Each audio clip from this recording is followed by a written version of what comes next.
प्रधानमंत्री नरेंद्र मोदी ने चीन के सोशल मीडिया प्लेटफॉर्म वीबो को छोड़ दिया है। प्रधानमंत्री ने यह फैसला भारत में चीन के 59 ऐप्स बैन करने के बाद लिया है।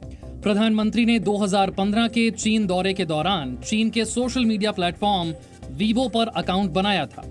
वीबो पर प्रधानमंत्री के 2,44,000 फॉलोअर्स थे। इन फॉलोअर्स में ज्यादातर चीन के लोग थे। वीबो पर प्रधानमंत्री के पोस्ट मंडारिन भाषा में होते थे। आज प्रधानमंत्री का वीबो अकाउंट पूरी तरह ब्लैंक हो गया।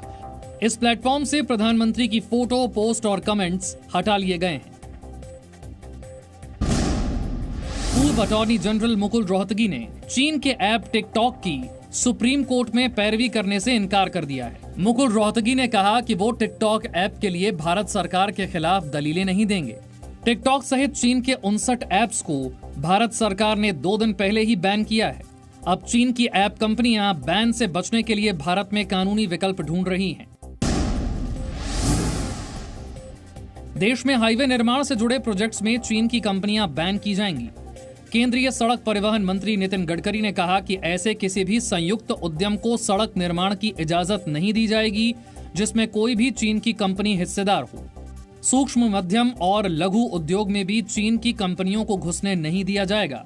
सरकारी संचार कंपनी MTNL और BSNL ने भी 4G अपग्रेडेशन के लिए जारी टेंडर को रद्द कर दिया है। अब दोनों ही कंपनियां नया टेंडर जारी करेंगी ताकि अपग्रेडेशन के लिए उपकरण बनाने वाली चीन की कंपनियां टेंडर प्रक्रिया में शामिल न हो सकें।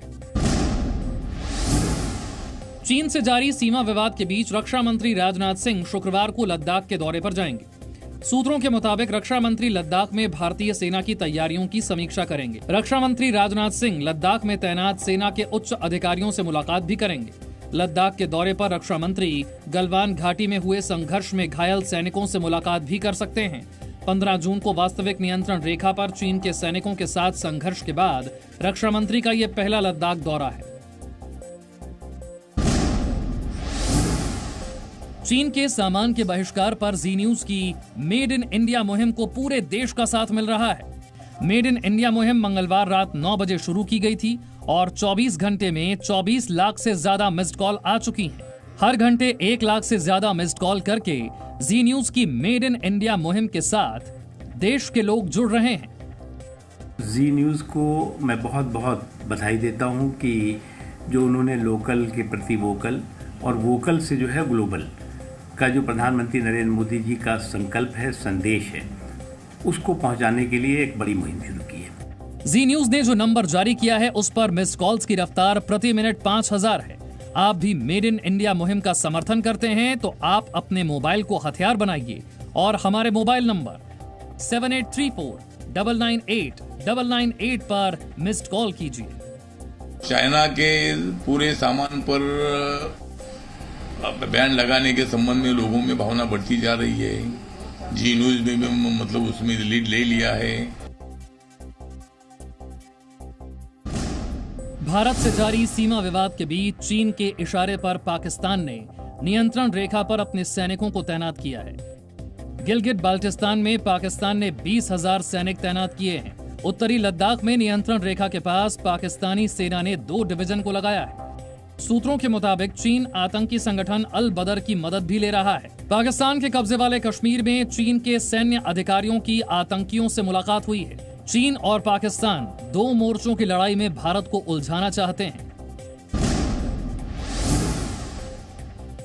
कांग्रेस महासचिव प्रियंका गांधी वाड्रा को शहरी विकास मंत्रालय ने दिल्ली में सरकारी बंगले को खाली करने का नोटिस दिया है। नोटिस के मुताबिक प्रियंका वाड्रा को 35 लोधी एस्टेट वाला बंगला 1 अगस्त तक खाली करना होगा।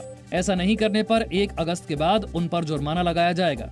शहरी विकास मंत्रालय के नोटिस में कहा गया है कि SPG सुरक्षा हटने और Z+ सुरक्षा मिलने के बाद प्रियंका सरकारी बंगले में नहीं रह सकती। प्रियंका गांधी वाड्रा को 3,46,677 रुपए बकाया भी चुकाना होगा। सूत्रों के मुताबिक 30 जून तक प्रियंका गांधी पर कोई बकाया नहीं है और उन्होंने बकाया चुका दिया है। केंद्र सरकार अगस्त महीने के आखिर में या सितंबर महीने की शुरुआत में संसद के मॉनसून सत्र बुलाने की संभावना पर विचार कर रही है। सूत्रों के मुताबिक सरकार ने सत्र की अवधि और इसके आयोजन के तरीके पर अंतिम फैसला नहीं लिया है। मॉनसून सत्र के आयोजन के लिए सबसे बड़ी चुनौती सामाजिक दूरी के मानदंडों का पालन करना है। संसद के नियमों के मुताबिक 22 सितंबर से पहले मॉनसून सत्र शुरू हो जाएगा, क्योंकि 2 सत्रों के बीच 6 महीने से ज्यादा का अंतर नहीं हो सकता है। कोरोना वायरस के संक्रमण से बचाव के लिए सामाजिक दूरी कैसे हो, इसके लिए एक विकल्प ये भी है कि लोकसभा की बैठक संसद के केंद्रीय कक्ष में हो, जबकि राज्यसभा की बैठक लोकसभा में हो। कोरोना के बढ़ते मामलों की वजह से 23 मार्च को संसद के बजट सत्र को अनिश्चित काल के लिए स्थगित कर दिया गया था, जबकि सत्र की अवधि 3 अप्रैल तक निर्धारित थी। जम्मू कश्मीर के सोपोर में सीआरपीएफ की पेट्रोलिंग पार्टी पर हुए आतंकी हमले में एक जवान शहीद हो गया, जबकि 3 जवान घायल हुए।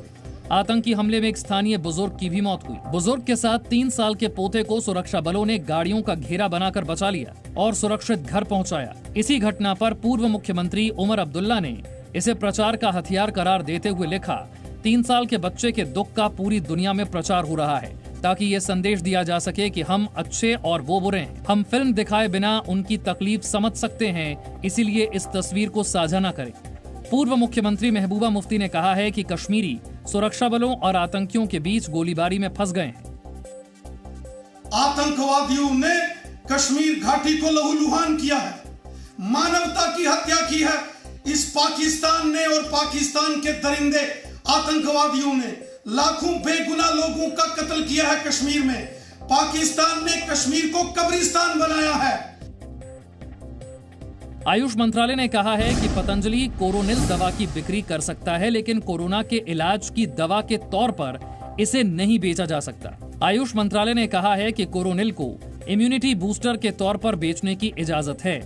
कोरोनिल कोरोना के इलाज की दवा नहीं है। दिव्य कोरोनिल टैबलेट का श्वास रोग और बुखार में इस्तेमाल किया जा सकता है।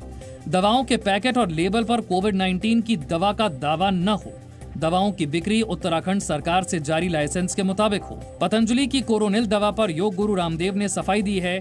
उन्होंने कहा है कि अब कोविड क्योर नहीं, कोविड मैनेजमेंट कह लेंगे। रामदेव ने कहा कि उनके खिलाफ दुष्प्रचार किया गया। कोविड मैनेजमेंट के लिए जो माइल्ड मॉडरेट एसिम्प्टोमेटिक पेशेंट्स पर हमने जो क्लिनिकल कंट्रोल जो है मतलब जो ट्रायल किया, उसके आधार पर जो भी तथ्य सामने आए वो हमने रखे। Presenting B News app available on Google Play and App Store. Download it now.